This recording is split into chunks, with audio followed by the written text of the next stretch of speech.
प्रिय विद्यार्थी बंधुगण, गत क्लास रे आमे चर्चा करुथिले ओडिया भाषा एवं ओडिया भाषार क्रम विकास संपर्क रे सेई पर्याय क्लास रे आमे चर्चा करुचे जे सारला साहित्य समय को अर्थात ख्रीष्टीय पंचदश शताब्दी बेलू ओडिया भाषार ऐतिहासिक विकास क्रम रे तार शब्दपुंज तार भाषातात्विक दृष्टि केते दूर पर्यंत पूर्णता आड़कू अग्रसर होइथिला से संपर्क रे आमे चर्चा करिछे।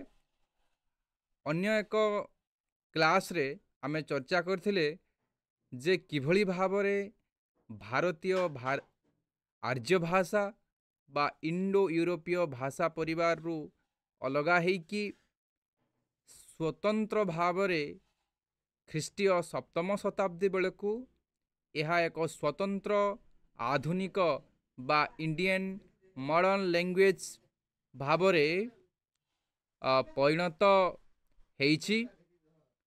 ई कथा आमे आलोचना करि सारिचे। आज आलोचना करिबा जे षोडश शताब्दी समय को ओडिया भाषा रो स्थिति बा ऐतिहासिक विवर्तन रे षोडश शताब्दीर भूमिका से संपर्क रे चर्चा करिबा। एई षोडश शताब्दी रे ओडिया भाषार आमे देखुचे जे साहित्य गोटे खूब समृद्धि आड़कू अग्रगति करिछि।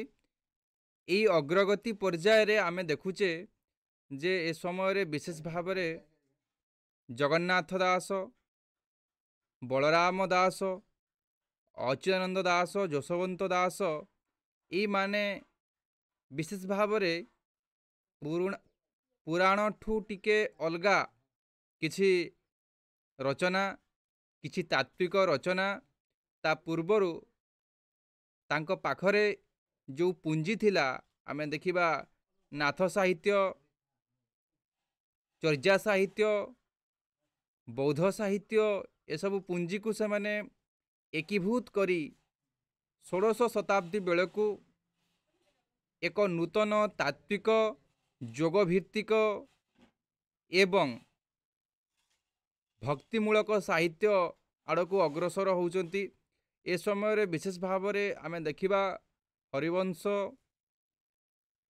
श्रीमद् भागवत महापुराण, जगमोहन रामायण भली साहित्य कृति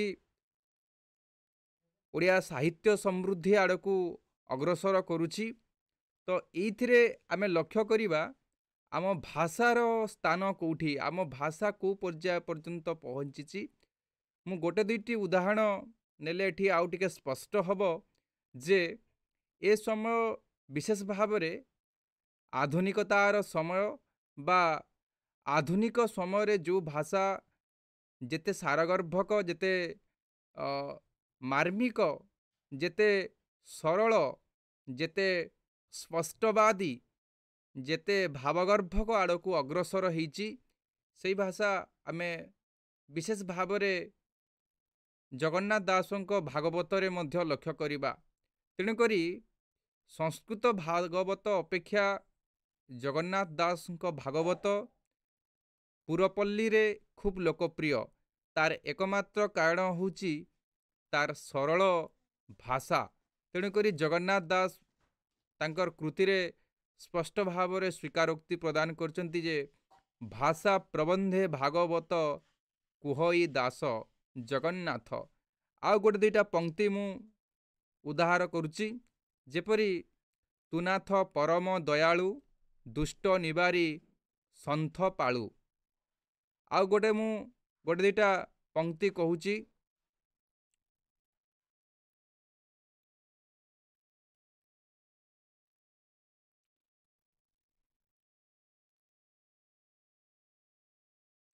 नमई नृसिंह चरण अनादि परम कारण। ई जो सरल भाषा ये जो भावपूर्ण भाषा रु आमे लक्ष्य करिबा जे आमर पूर्व पर्याय बा पंचदश शताब्दी बा शारदा दासଙ୍କ ସମୟରେ ଭାଷା ଏବଂ ଭାଷାର ଭାବଗର୍ଭ ବା ଭାବକୁ ଧରି ରଖିବାର କ୍ଷମତା ଯେତେ ସଂକୀର୍ଣ୍ଣ ଥିଲା ଷୋଡ଼ଶ ଶତାବ୍ଦୀ ବେଳକୁ ଏହା ଆଉ ଟିକେ ପ୍ରସାରିତ ହେଇଛି ଏବଂ ଆମେ ଷୋଡ଼ଶ ଶତାବ୍ଦୀର ସାହିତ୍ୟ କୃତି ଗୁଡ଼ିକରେ ଆମେ ଲକ୍ଷ୍ୟ କରିବା ଯେ ଓଡ଼ିଆ ଭାଷା ଏକ ପୂର୍ଣ୍ଣ ବିକଶିତ ଭାଷା ଭାବରେ ପରିଣତ ହେଇଛି। ତ ଇଏ ହେଉଛି ତମମାନଙ୍କର ବିଶେଷ ଭାବରେ ଓଡ଼ିଆ ଭାଷାର ଉତ୍ପତ୍ତି ଓ କ୍ରମ ବିକାଶ, ଓଡ଼ିଆ ଲାଙ୍ଗୁଏଜର ଓରିଜିନ୍ ଆଣ୍ଡ ଡେଭଲପମେଣ୍ଟକୁ ଆମେ ଚର୍ଚ୍ଚା କଲା। ତ ଇଏ ହେଉଛି ଆମ ଆଲୋଚ୍ୟ ବିଷୟର ମୁଖ୍ୟ ଗୁରୁତ୍ୱପୂର୍ଣ୍ଣ ତଥ୍ୟ। ଆଉ ଗୋଟେ କ୍ଲାସ୍ରେ ଆମେ ଆକର୍ଡ଼ିଂ ଟୁ ସିଲାବସ୍ ସେ ବିଷୟ ଗୁଡ଼ିକୁ ଚର୍ଚ୍ଚା ଆଲୋଚନା କରିବା।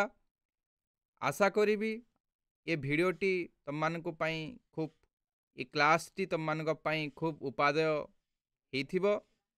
ଏବଂ ଆଉ ଗୋଟେ କଥା ମୁଁ କହି ରଖିବାକୁ ଚାହେଁ, ଏବେ ଆମ ଏକାଡେମୀ ତରଫରୁ PGT UGC ନେଟ୍ର କ୍ଲାସ୍ ସବୁ ଆରମ୍ଭ ହେଇଛି। ଯେଉଁମାନେ ଇଣ୍ଟରେଷ୍ଟେଡ଼ ଆମ ସହିତ ଯୋଗାଯୋଗ କରନ୍ତୁ।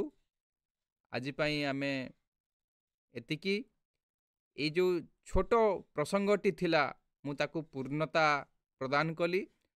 ଆଉ ଗୋଟେ କ୍ଲାସ୍ରେ ଆମେ ଯେଉଁ ରହିଛି ଓଡ଼ିଆ ଭାଷାର ରୂପତତ୍ତ୍ୱ ସେ ବିଷୟକୁ ଚର୍ଚ୍ଚା କରିବା ବା ଧ୍ୱନି ରହିଛି ଓଡ଼ିଆ ଭାଷାର ଯେଉଁ ଧ୍ୱନି ତତ୍ତ୍ୱ ରହିଛି ବିଶେଷ ଭାବରେ ସେ ଧ୍ୱନି ତତ୍ତ୍ୱକୁ ଆମେ ଚର୍ଚ୍ଚା କରିବା।